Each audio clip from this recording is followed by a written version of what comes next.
Bismillah. Alhamdulillah nahmadu wa nasta'in wa nastaghfir wa natubu ilaih wa na'udzu billahi min shururi anfusina wa min sayyiati a'malina may yahdihillahu fala mudilla lahu wa may yudlil fala hadiya lahu asyhadu an la ilaha illallah wahdahu la syarika lahu wa asyhadu anna muhammadan 'abduhu wa rasuluhu la nabiyya ba'd. Ya ayyuhallazina amanu taqullaha haqqa tuqatih wa la tamutunna illa wa antum muslimun. Ya ayyuhan nasu taqu rabbakumul ladzi khalaqakum min nafsin wahidah wa khalaqa minha zawjaha وبث منهما رجالا كثيرا ونساء واتقوا الله الذي تساءلون به والارحام ان الله كان عليكم رقيبا يا ايها الذين امنوا اتقوا الله وقولوا قولا سديدا يصلح لكم اعمالكم ويغفر لكم ذنوبكم ومن يطع الله ورسوله فقد فاز فوزا عظيما وبعد فان خير الحديث كتاب الله وخير الهدى هدي محمد صلى الله عليه وسلم وشر الامور محدثاتها فان كل محدثه بدعه وكل بدعه ضلاله وكل ضلاله في النار. Ikhwati biddin azani azikumullah. Sebelumnya ana mohon sedikit ralat materi besok, karena tidak ada konfirmasi dengan ana masalah judul, karena ana paling tidak suka bedah buku di masjid. Itu sama dengan berdagang dalam masjid. Dan ana tidak pernah buku ana dibedah, dan ana mau membedah sendiri. Orang nulis lalu dia pula bedah buku sendiri, yang adalah pujian terhadap bukunya. Tak akan pernah dia mengatakan bukunya itu jelek. Itu aja kuncinya. Jadi daripada sana memuji dulu, lebih baik kita nanti judul yang lain saja. Jadi kita tak pakai materi judul-judulan, yang penting kita kaji-kajian. Iya. Malam ini pun kita tak tahu judul. Karena sebenarnya main judul-judulan itu sebenarnya tak perlu lagi lah. Yang penting kita apapun materi kajian, yang penting majelis itu majelis ilmu. Majelis itu majelis ilmu. Sehingga kita bisa datang bukan karena judul. Kadang-kadang judul kita itu terlalu menarik sehingga menghujat orang. Ya. Judul saja kadang sudah menghujat orang. Maka itu tidak perlu judul lagi. Apa yang ingin kita bahas malam ini tidak ada lain adalah sebuah wasiat yang sangat agung. Wasiat yang disampaikan, yang diminta oleh Mu'az bin Jabal. Mu'az bin Jabal disebut Rasulullah ahli fikih umat ini. Wasiat ini juga diberikan oleh Rasulullah sallallahu alaihi wasallam kepada Abu Dzar Al-Ghifari. Dua sahabat mulia ini meminta nasihat ini pada Rasulullah. Kalau mereka yang sudah diredoi Allah, yang ilmu fikihnya disebut Rasulullah Mu'az bin Jabal ahli fikih umat ini membutuhkan nasihat ini, bagaimana dengan kita yang hidup di hari ini? Dihidup di tengah fitnah yang begitu banyak. Fitnah yang dikatakan oleh Ibnu Mas'ud, fitnah yang sangat besar. Fitnah yang begitu panjang terjadi, mulai dari kecil fitnah itu terjadi sampai jadi tua. Sudah tuh yang tua kembali menjadi pikun, menjadi anak kecil lagi, itu tetap dilakukan. Sehingga orang menganggap yang fitnah itu sebagai sebuah sunnah. Ketika dia ditinggalkan, orang mengatakan apa? Sunnah telah ditinggalkan. Padahal dia bukanlah sunnah. Tapi begitu panjangnya, hari ini itu terjadi. Dan kita perlu nasihat ini. Dan kita hidup di tengah pergaulan manusia yang begitu banyak. Kita sangat memerlukan nasihat Rasulullah. Kita tak perlu nasihat-nasihat orang-orang yang mengagungkan dunia. Wa minan nasi may yu'jibuka qawluhu fil hayatid dunya. Ada orang manusia yang mengagumkan engkau tentang urusan dunia. Kalau dia bicara tentang dunia, wallah mengagumkan. Bagaimana cara menanam emas? Adakan seminar. Semua orang ikut, tapi bayar. Padahal dia sudah punya kebun emas. Kenapa orang mesti bayar lagi? Bagi sajalah emas tuh sama orang. Kenapa mesti bayar lagi? Kebun emas. Wallah ikhwan, bagaimana cara buat berkebun emas? Semua orang mau datang. Wallahi ikhwan. Maka kita tak perlu itu. Yang kita perlukan adalah nasihat makhluk yang mulia, yang dipuji oleh Allah, yang diagungkan oleh Allah Subhanahu wa taala. Rasulullah sallallahu alaihi wasallam suatu ketika Muaz berkata kepada Rasulullah, "Ya Nabi Allah, ya Rasulullah, usini, wahai Rasulullah, nasihati aku." Apa kata Rasulullah? Ittaqullaha haitsuma kunta. Watbi'is sayyi'atal hasanata tamhuha wa khaliqin nas bi khuluqin hasan. Wallahi ikhwan. Kalau orang bilang menjaga hubungan, hadis yang mulia ini sudah disebutkan oleh Rasulullah. Inti dari hadis yang mulia ini bagaimana kita menjaga hubungan kepada Allah, bagaimana kita menjaga hubungan kepada diri dan jiwa kita sendiri, bagaimana kita menjaga hubungan kepada manusia. Itulah kehidupan kita. Kita berhubungan kepada Allah, kepada diri kita sendiri dan kepada manusia. Ketika kita tidak tahu pedoman hidup dalam ini, kita selalu salah dalam menilai. Maka itu dinasihatkan, bertakwalah kepada Allah dimanapun kalian berada, ikutilah keburukan yang telah terjadi dengan kebaikan, bergaullah dengan manusia dengan akhlak yang mulia. Hadis ini diriwayatkan oleh Al-Imam Tirmizi, Imam Ahmad, juga Imam Bahaqi. Ini disahihkan oleh Syekh Al-Albani dalam Jami'us Sahih dalam nomor 90, hadis nomor 97. Mari kita bahas semampu kita tentang wasiat takwa. Wasiat takwa merupakan wasiat yang diwasiatkan oleh Allah Subhanahu wa taala mulai dari makhluk terdahulu sampai hari ini. Allah Subhanahu wa taala berfirman di dalam surah An-Nisa ayat 31, "Wa laqad wasaynal ladzina utul kitab min qablikum." Sesungguhnya kami telah memberikan wasiat kepada orang-orang yang diberi kitab sebelum kalian. Apa wasiat? Wa iyyakum, dan kami juga wasiatkan kata Allah kepada kalian. Apa itu? Anittaqullah. Bertakwalah kalian kepada Allah Subhanahu wa taala.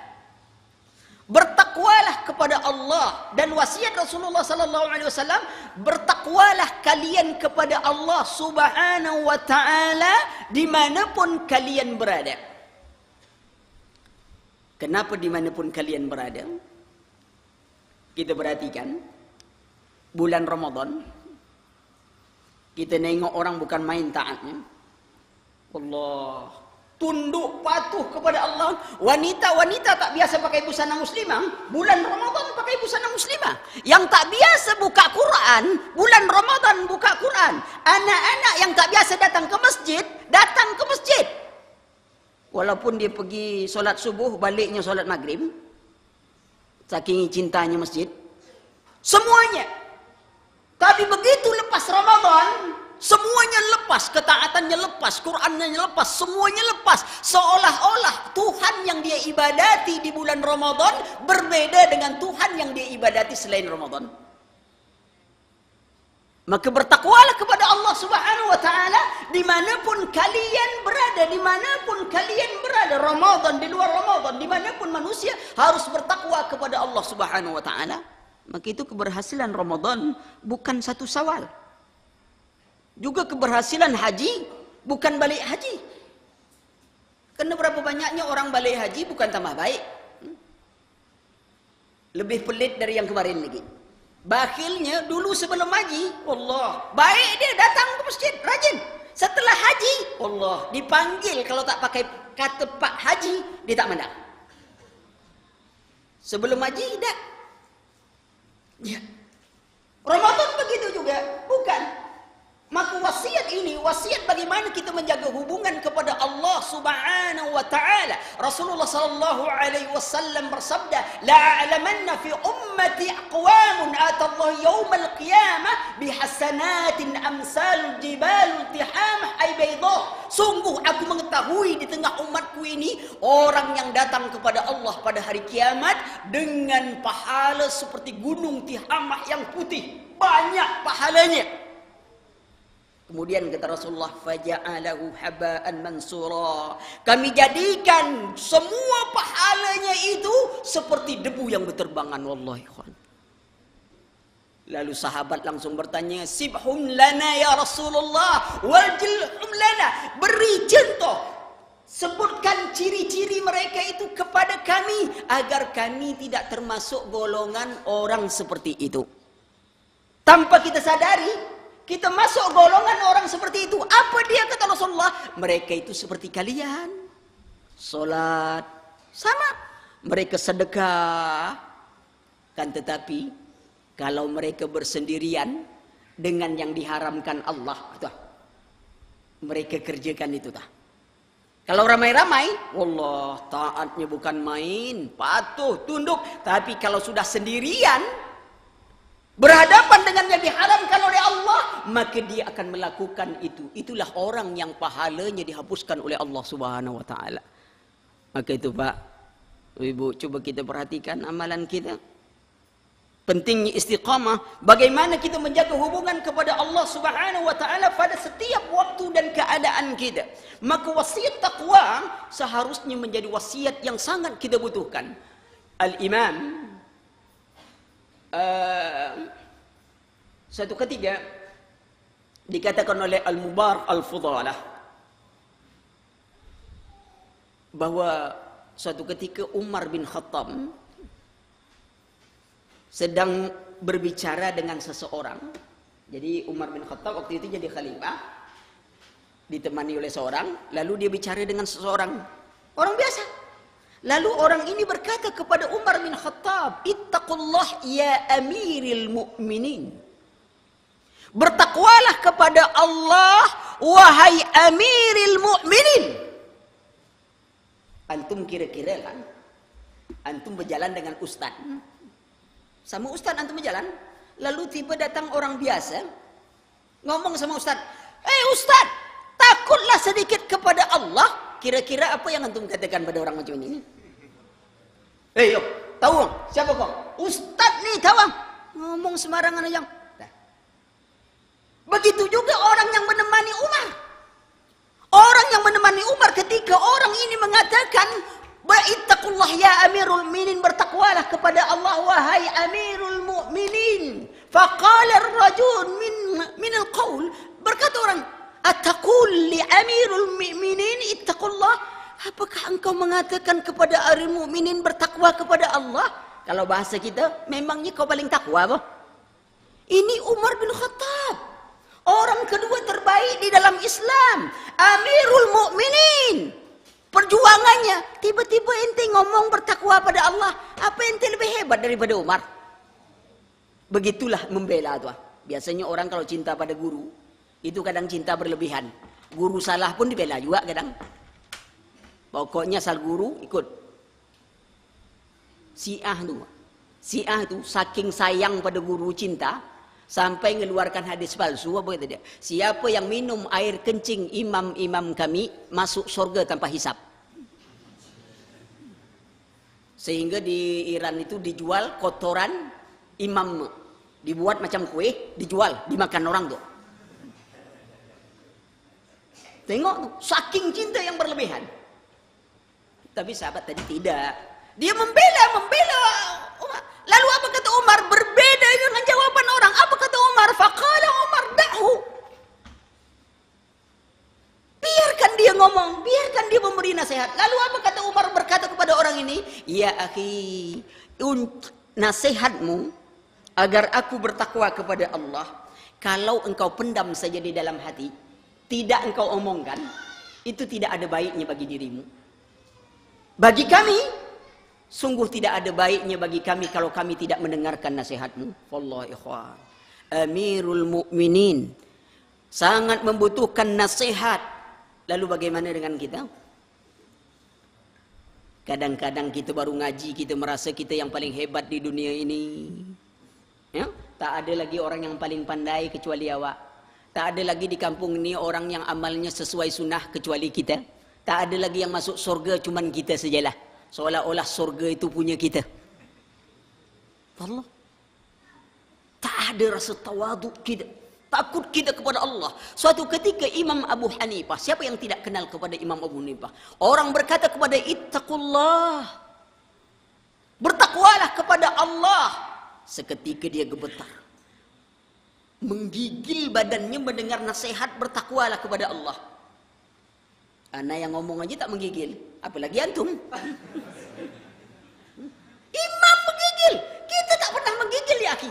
Walaupun ada kipas angin kedinginan, tidak ada gigil-gigil.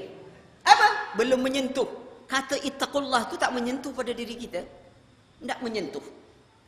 Apa masalahnya sebenarnya?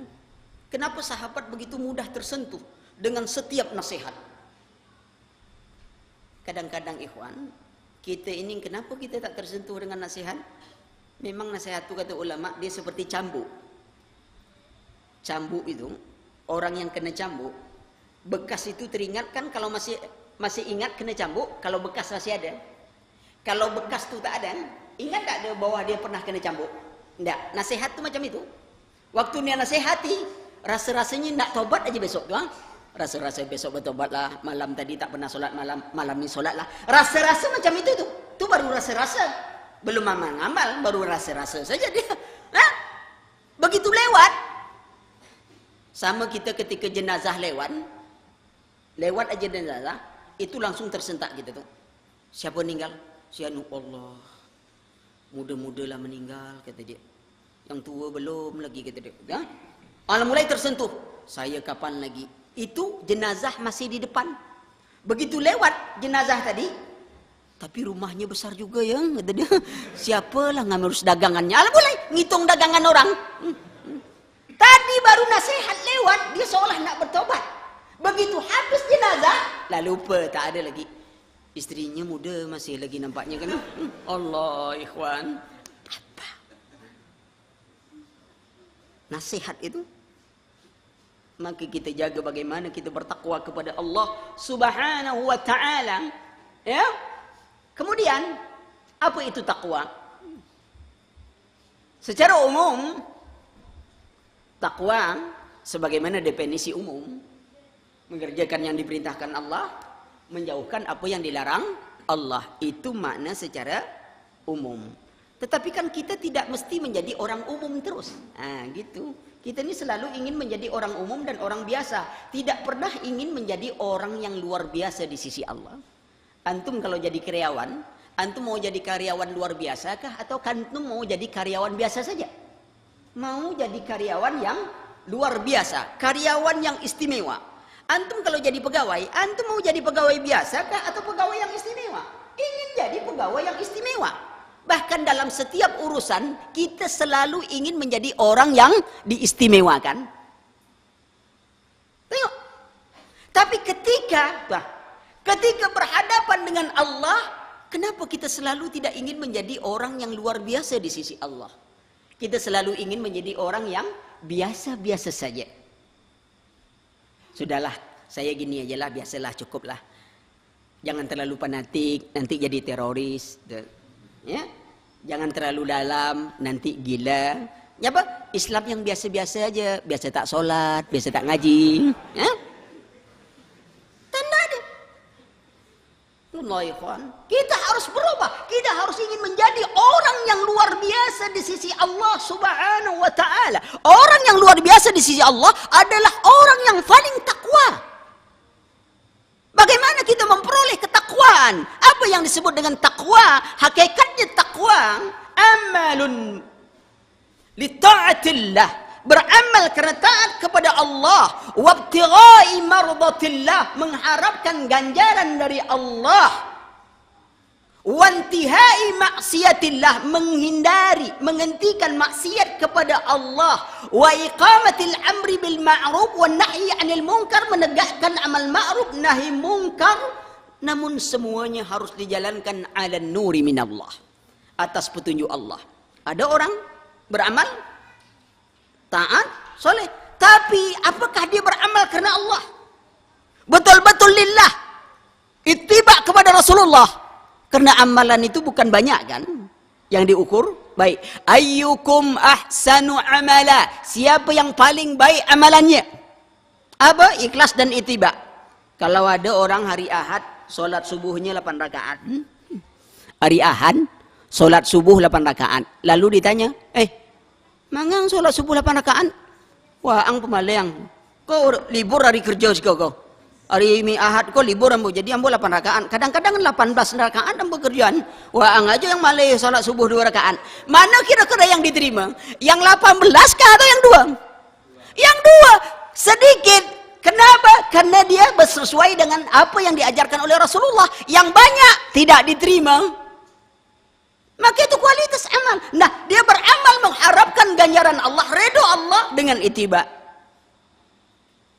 Sudah itu dia beramal, adakah dia menghentikan maksiat kepada Allah?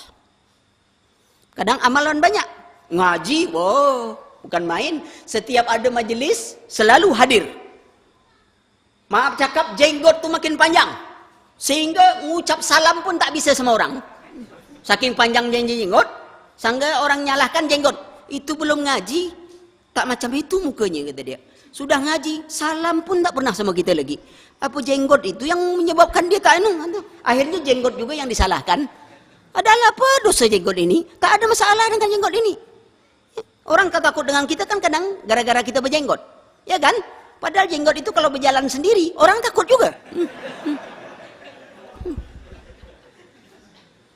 Nasib baik jenggot tak ada berjalan sendiri. Memang nasib jenggot itulah. Ya? Nah, tuh. Pelihara jenggot, jangan. Apa orang nak bilang jenggot naga kah atau naga bonar, terserah orang lah. Ya? Berarti kan bertakwa, beramal karena Allah Subhanahu wa taala, mengharapkan hentikan maksiat kepada Allah. Semua dia datang ngaji, tapi kenapa tak pernah berubah? Lisannya tetap kasar. Dia kalau sudah nak marah orang, kalau dia hafal nama binatang di kebun binatang, dia sebutkan semua nama binatang sama orang tuh. Ini orang apa ini? Kebun binatang kah? Atau apa? Sehingga keluar dari mulutnya itu tikus, ayam, semua dia nak sebutkan pada orang. Apa itu kita diajarkan dalam Islam? Enggak. Makanya harus ada menyentuh. Dihentikan maksiat kepada Allah, dia perubahan kepada Allah Subhanahu wa taala, bertakwa, beramal kena menghenti maksiat kepada Allah. Kemudian apa? Menegakkan amal ma'ruf nahi mungkar. Dia keluar rumah, dia tengoknya ada orang nak maling. Oto siapa yang cungkil tu? Tetangga sebelah, Pak. Ya tak apa-apalah. Bukan punya ambo kan? Tak. Ngantang lah. Yang penting bukan punya ambo. Itu tak bertakwa. Walaupun dia rajin solat, dia bangun solat subuh rajin. Tengok sebelah dimaling rumah orang. Ngapuang tu? Ambil oto, Pak. Roto siapa tu? Oto orang sebelah, Pak. Bukan oto apa? Tak apa-apalah. Jangan oto ambo kau? Ya, ambo dia salat. Ngapuang. Dia rajin solat, tapi orang buat maksiat dibiarkan dia. Anda bertakwa tu. Harus ada semangat iqamatul ma'ruf, al-amru bil ma'ruf wa nahyi 'anil munkar. Tapi semuanya itu harus dilakukan dengan apa? Atas petunjuk dan syariat. Jangan semangat ikhwan, kita ni kadang-kadang semangat mengamalkan, tapi kita tak tahu bagaimana cara mengamalkan. Semangat mengamalkan, semangat. Kita begitu dapat bahwanya setiap subuh itu di antara sunnah subuh, apa itu? Subuh Jumat, surah Sejadah. Semangat bertahun-tahun tak pernah lepas dari baca surah Sejadah. Sehingga apa yang timbul orang? Ikut sejadah kau wajib setiap subuh Jumat atau tidak kau? Rasa-rasanya kurang abdal kalau tak baca sejadah. Jadi bid'ah tuh. Ini tak wajib, kok jadi wajib? Kenapa? Salah dalam tatbik mengamalkannya tuh. Baru dapat dalil sunnah, tidak tahu dia cara mengamalkan, langsung ngamalkan. Apa? Kata Ustadz, hadis Nabi nerangkan solat pakai sandal itu sunnah dan itu mutawatir hadisnya. Langsungnya solat pergi masjid raya pakai sandal. Naik sandal orang ke kepalanya. Kau sandal ang itu? Kau sunnah enggak?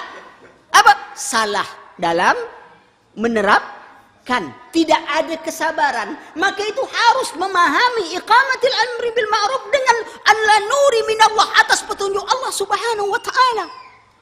Jangan atas selera kita ingin betul, tapi lihat. Ya, ini dia. Bagaimana kita menjadi orang-orang bertakwa kepada Allah Subhanahu wa taala. Ya. Ini di antara waktu sampai jam berapa?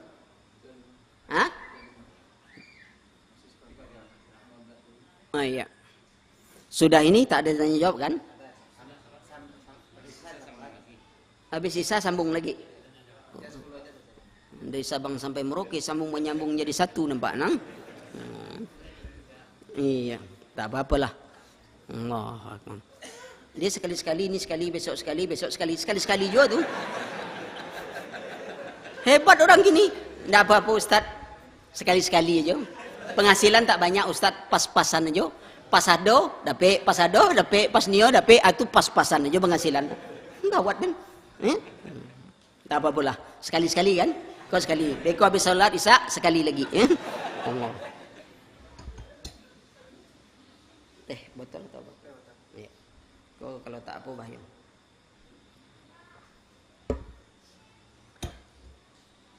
Karena ada sambungan, dipanjangkan sedikit. Bab takwanya gitu. Kalau tak ada sambungan, langsung melompat. Ya. Baik, kita perhatikan. Saya tidak bicara tentang ketakwaan lebih jauh, karena nanti antum ada kajian-kajian yang lebih tersendiri. Kemudian ikhwan, di antara wasiat Rasulullah sallallahu alaihi wasallam tadi adalah wasiat bagaimana kita menjaga hubungan pada Allah. Tapi ada inti ingin saya sampaikan, bagaimana kita menjaga hubungan kepada Allah. Allah Subhanahu wa taala katakan begini, "Ala inna bi dzikrillah tutmainnul qulub." Bukankah hanya dengan mengingat Allah hati jadi tenang? Ada musibah, tenang hatinya, tenang. Ada penyakit, tenang hatinya, tenang. Gagal usaha, tenang hatinya, tenang. Dengan apa? Mengingat Allah. Bagaimana konsepnya? Membuat kita tenang, selalulah husnuzon kepada setiap keadaan yang diberikan Allah pada kita. Husnuzon, baik sangka, kita kan selalu buruk sangka. Ya Allah, belum ngaji, penghasilan awak banyak, rasanya tak? 10 juta sebulan. Setelah ngaji cuma 1 juta sebulan. Kenapa? Rupanya 9 juta kemarin tu haram semua. Lah ngaji baru tentu itu haram. Allah, tinggal 1 juta aja lagi yang halal. Awak pun lah ngeluh lagi. Allah, orang kafir kayo-kayo, sado awak ndak biko je. Jangan orang kafir, iblis saja lah kayo. Hidup sampai gini yo. Apa ni jadi iblis awak boh? Ndak kan? Jadi masalahnya apa? Adakah kita husnuzon kepada Allah? Sering saya buat contoh tuh. Tengok orang pergi tukang gunting. Makanya senyum-senyum. Pisau itulah disika nah. Pak, berapa jenggot kau? Dipotong atau dibiarkan aja? Janganlah, kau jangan dipotong rapian gede. Ada. Tapi pisau sudah di leher dia senyum aja dia. Coba tengok kalau pisau itu di tangan orang gila. Belum tentu orang gila akan bunuh dia lagi. Tapi nyolah lari dari jauh. Pisau orang itu bahaya tuh. Tukang gunting pisau itu sudah disikanya senyum aja. Apa sebab? Husnuzon pada tukang gunting. Ya kan? Ang pergi ke tukang gunting, suuzon mesti tak selesai guntingan. Apa pegang apa kau? Hah?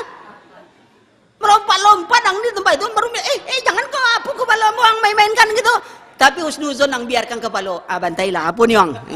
Hah? Biasa makan ambu makan ketam, hari kau ketam makan kepala ambu bantai lang kan? Apa? Husnuzon. Ada tak kita husnuzon pada Allah? Kalau Allah dan Rasul telah menetapkan satu hukum untuk kita, maka itu baik untuk kita. Kalau Allah dan Rasul telah menetapkan melarang kita sesuatu, itu buruk untuk kita. Adakah kita husnuzon atau kita suuzon? Umumnya kita suuzon. Kenapa? Maka itu kita pilih-pilih. Kalau Iko boleh lah. Kalau Iko, belum lagi. Soalnya malu. Apa kecek orang Iko? Manusia berpikir terbalik sekarang kan? Pikirannya itu terbalik. Disuruh panjangkan, hanya pendekan. Disuruh pendekan, hanya panjangan. Produksi disuruh panjangan pakaian, hanya pendekan pakaian. Anak SMA pakai baju TK. Dah pendek tuh. Maka jangan sering-sering ke mall. Awak naik eskalatornya pakai rok pendek. Awak turun eskalatornya pakai baju pendek. Akhirnya napas awak ikut pendek sedong. Jangan suka loh. Panas penyakit itu jangan pergi situ. Bahaya. Kalau tak penting betul jangan pergi. Tengok. Terbalik. Yang laki-laki disuruh pendekan pakaian, hanya panjangan. Disuruh kerja tukang sapu tak nio bulannya. Dia panjangan. Kenapa kamu tak mendekkan? Susah Ustaz. Apa yang susah? Orang yang disuruh potong celana awak bukan celana orang. Kalau celana orang suruh motong, iyalah susah. Kok celana awak suruh ambil pakai awak potong tuh. Dan motongnya pun kapan? Sebelum dipakai. Jangan sedang pakai yang motong-motong gitu. Susah. Terbalik otak orang gini. Maka itu sekarang meluruskan lagi pandangnya itu husnuzon kita. Apa yang diberikan Allah pasti baik untuk kita. Apa yang diberikan Allah pasti buruk untuk kita. Ima itu belum ada atau tidak. Kadang-kadang kita berlakukan, kadang-kadang orang menganggap nikmat itu kesehatan. Kadang-kadang nikmat itu diberi Allah juga penyakit. Kadang orang terlalu sehat badannya, lupanya ingat Allah. Seolah-olah dia tak mati-mati. Begitu dikasih sakit gigi, mulai ingat mati dia. Aduh, dah kek mati lagi kata dia. Apa? Sakit gigi, baru sakit gigi je. Bayangkan, kadang-kadang dengan sakit orang baru sadar ingat kepada Allah. Kadang dengan sehat orang lupa. Kemana-mana di jalan maraton apa semuanya. Pagi olahraga, tengah hari futsal, sore sedikit main sepak bola, malam main tenis meja, tengah malam main badminton. Wah, olahraga setiap hari. Dia pikir dengan olahraga itu dia tak mati apa? Ada orang sedang main bola, nendang bola, gol, nyawa gol juga sekalian. Bukan dilarang, tapi coba kita berpikir, ini keadaan. Setiap saat, ikhwan, kita ini waktu kita sudah banyak terbuang. Para sahabat dulu mencari sisa waktu akhiratnya untuk dunia, tuan. Kita mencari sisa waktu dunia untuk akhirat. Jadi kalau sepanjang tahun tak ada sisa waktu dunia kita, tak akan pernah ke taklim tu. Tak akan pernah. Apa? Jangankan taklim, solat pun. Ngapa tak solat? Tak ada kesempatan kata dia. Solat pun tak ada kesempatan. Kenapa? Dia mencari tak ada sisa waktunya. Bayangkannya ingat dunia itu, ikhwan. Mulai dari bangun tidur, dalam solat jangan disebut. Dalam solat tuh tak ada lah lagi. Kadang-kadang tak ingat sebelum solat. Dalam solat ingat, tuan. Antum datang taklim sini kan umpamanya. Antum taklim. Antum ada punya teman yang berutang sama antum. Biasanya orang yang berutang selalu lupa dengan yang dia hutang. Tapi orang yang memberi hutang itu tak akan pernah lupa. Tapi anehnya lagi, ikhwan, ya, orang yang suka memberi hutang ini yang tak lupa dengan orang yang berhutang. Tapi kalau dia belajar ngaji selalu lupa dengan hadis. Anglah berapa hafal hadis? 5 ustaz. Tambah cek. Begitu tambah, besok dituntut. Ngapa tinggal 4? Kata orang 5 aturannya jadi 6. Itulah ustaz. Otak ambo kola buntu ustaz katanya. 2. Apa kerja? Berdagang ustaz. Apa dagang ini? Orang bayar kontan apa dagangan? Enggak, utang ustaz. Berapa orang berutang bang? 100 ustaz. Hafal ustaz. Siapa namanya? Alamatnya? Tuan-tuan bos ada ustaz gitu. Wallah 100 orang yang berutang yang hafal sedoang. Hadis 1 tak hafal yang. Apa yang rusak tuh? Otaknya yang rusak atau hatinya tuh? Rusak. Tak ada semangat untuk itu. Kembali ikhwan, mari kita pada Allah Subhanahu wa taala, kita bertakwa kepada Allah pada setiap apapun yang Allah berikan kepada kita, ingat itu baik untuk kita. Dengan husnuzon Allah akan baik pada kita. Sebab apa? Allah itu menurut persangkaan hambanya. Kalau kita katakan Allah tidak adil, Allah jahat, Allah tidak sayang kita, nanti Allah tak sayang pada kita. Tapi ingat, jangan diukur kasih sayang Allah itu dengan dunia. Kita sekarang tengok, kita mengukur semua dunia. Padahal sebatas apa dunia? Orang yang cerdas itu, orang yang memikirkan kuburan dan apa yang ada di balik kuburan, itu orang cerdas. Orang yang memikirkan kuburannya dan apa yang ada di balik kuburan, itu pintar. Apa buktinya? Orang pintar itu seperti itu. Coba bayangkan. Ini banyak mahasiswa nih. Hah? Antum mahasiswa masih? Iya. Untuk apa orang kuliah? Tentu ditanya doang. Kalau tak tentu tujuan kuliah, mangang kuliah. Ngabi-ngabi piti orang tua jang. Untuk apa kuliah? Hah? Yakin kuliah itu dapat kerja? Berapa banyaknya orang habis kuliah tak kerja? Nambah kerja orang aja. Tapi jawabannya, iyalah Ustaz, awak tak yakin. Tapi namanya juga usaha. Ada usaha tuh. Ang yakin sudah jadi sarjana? Belum tahu Ustaz. Tapi namanya juga usaha. Oke, ang jadi sarjana. Sudah jadi sarjana, yakin dapat kerja? Belum tahu Ustaz. Tapi namanya juga usaha. Oke, ang dapat kerja. Yakin dapat gaji banyak? Belum tahu juga Ustaz. Namanya juga usaha. Lah berapa tuh usaha sedoa alasan doa? Usaha juga tuh. Sebab kalau tak berusaha dimarah Allah. Ang dapat gaji, dapat ini. Yakin ang hidup bahagia? Belum tentu juga Ustaz. Lah, iya namanya juga usaha Ustaz. Allah. Ang yakin mati? Nah, tuh. Ada tak dia bilang ragu-ragu? Nggak ada. Yakin tuh Ustaz. Lah, ada tak usaha? Rupanya yang diragukan diusahakan, yang diyakini tak ada usaha. Kira-kira orang pintar, orang bodoh. Rasulullah sendiri masing-masing. Ya, ambo tak ngecek. Pikirlah, yang kita ragu-ragukan, kita usahakan pagi, sore, siang, malam. Semua waktu kita untuk dunia, daripada dunia kepada dunia. Itu waktu kita. Kita dapatkan dunia. Allah memang janjikan ikhwan, kita minta dunia. Man kana yuridu hayata dunia wa zinataha nuwaffi ilaihi ma'malahum fiha wa hum fiha la yubkhasun. Barang siapa menginginkan dunia dengan perhiasan yang ada di dalamnya, harta, pangkat, jabatan, kedudukan, kami berikan kepada mereka sesuai dengan usaha mereka di dunia, dan mereka tidak kami rugikan, kata Allah. Kami berikan. Antum jadi orang engkar ke, antum jadi apapun, kalau mencari dunia untuk dunia Allah bagikan. Tapi itu surah Hud ayat 15. Ayat 16-nya apa kata Allah Subhanahu wa taala? Ulaikal ladzina laisa lahum fil akhirati ilan nar. Orang cari dunia untuk dunianya, tidak ada ganjaran bagi mereka di akhirat kecuali neraka. Araditum fil hayatid dunya. Kalau gitu apakah kalian lebih cinta pada kehidupan dunia? Wal akhiratu khairul laka minal ula. Kehidupan akhirat jauh lebih baik daripada kehidupanmu yang pertama. Wal akhiratu khairu wa abqa. Dan kehidupan akhirat itu jauh lebih kekal dari ini. Maka orang yang cerdas, jadilah kita orang yang cerdas. Tapi itu tak berarti mencampakkan dunia. Ulama kita katakan, orang yang mencari dunia dengan amalan akhirat itu kehinaan dirinya. Tapi orang meninggalkan dunia untuk akhirat itu kesusahan hidupnya. Lalu bagaimana kita di dunia? Seperti orang ke ladang. Kalau kita ke ladang itu nanam padi, nanam rumput. Nanam padi, rumput ikut. Kalau kita nanam rumput, kita tak dapat padi. Kalau kita cari dunia untuk dunia, ayat tadi kena. Allah kasihkan dunia, akhirat tak dapat. Tapi kita jadikan dunia bekal akhirat, dunia dapat, akhirat itu dapat. Maka itu makna zuhud. Yang lebih sederhana disebutkan, apa orang zuhud? Orang yang menjadikan dunianya untuk akhiratnya. Nah, itu orang zuhud lah. Nanti tentu tingkatan lebih tinggi, lain lagi tingkatannya. Tapi orang yang bisa menjadikan dunianya untuk bekal akhiratnya, itu tanda kezuhudan ada pada dirinya.